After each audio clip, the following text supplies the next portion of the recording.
सबसे बड़े emotional, spiritual, physical changes क्या नोटिस किए हैं आपने after delivering a child? Emotional तो देखिए बहुत सारी चीज़ें मैटर करती है। सबसे पहले तो जब डिलीवरी हो जाती है तो वुमन काइंड ऑफ आधे घंटे तक तो शिवर ही करती है। ऐसा ओके। शिवर करती है कि मतलब जैसे माइनस में डिग्री में टेम्परेचर चल रहा हो, बट आप कितने भी कंबल ओढ़ लो वो नहीं सही लगता है, बिकॉज़ वो नेचुरली है, वो निकला है बच्चा अभी आपकी बॉडी से। तो वहाँ से ही धीरे-धीरे इमोशंस ड्रॉप होना शुरू होते हैं, क्योंकि पहले तो आप अपने बच्चे के पास नहीं रह पा रहे हो। हमने ब्रेस्ट फीडिंग के बारे में बात की, तो वहाँ से एक इमोशनल कनेक्शन जो था हमारा वो ख़त्म हुआ जी। बच्चे से, क्योंकि वो बच्चा थोड़ा दूर चला गया। हम्म, फिर हमें कहीं और से सपोर्ट नहीं मिल रहा है आस-पास से। ऐसा नहीं है कि सपोर्ट नहीं मिलता है, इनफैक्ट बोलेंगे तो पूरा मोहल्ला ही इकट्ठा हो जाता है, सारे रिलेटिव्स आ जी। जाते हैं, सब आ जाते हैं, जी। हाँ, बधाई हो एंड ऑल। तो वो सारी चीज़ें तब तक ठीक रहती है जब तक सभी लोग हैं हमारे आस-पास। धीरे-धीरे वो लोग जाने लगते हैं।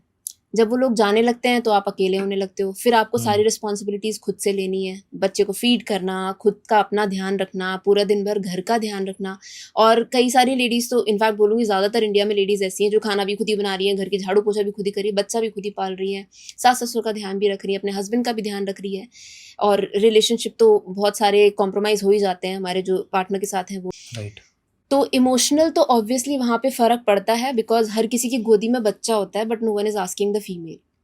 अदर देन दिस, मैं अगर स्पिरिचुअल की बात करूँ तो स्पिरिचुअल एक बहुत ही बड़ा एस्पेक्ट है, जो कि अगर आप प्रेगनेंसी के टाइम पर खुद पर ध्यान दो, या मैं बोलूँगी जैसे हम आयुर्वेद की बात करें तो वहाँ पे कहा जाता है प्रेगनेंसी से इनफैक्ट जब आप बच्चा प्लान कर रहे हो तो उससे पहले 90 डेज़, दैट इज़ 3 मंथ्स, आपको और आपके हस्बैंड को अपने ऊपर काम करना चाहिए। What is that work? Doing some yoga practices, कुछ स्पिरिचुअल प्रैक्टिसेस आप साथ में करो, mantra chanting and all those things, तो उससे आपका कनेक्ट अच्छा बनता है, and then you will be attracting a very powerful soul, very peaceful soul, जिसको हम बोलते हैं बहुत ही डिवाइन सोल को आप अपने अंदर अट्रैक्ट करते हो। वो सारी चीज़ें ओके। गर्भ संस्कार से ही आ रही है।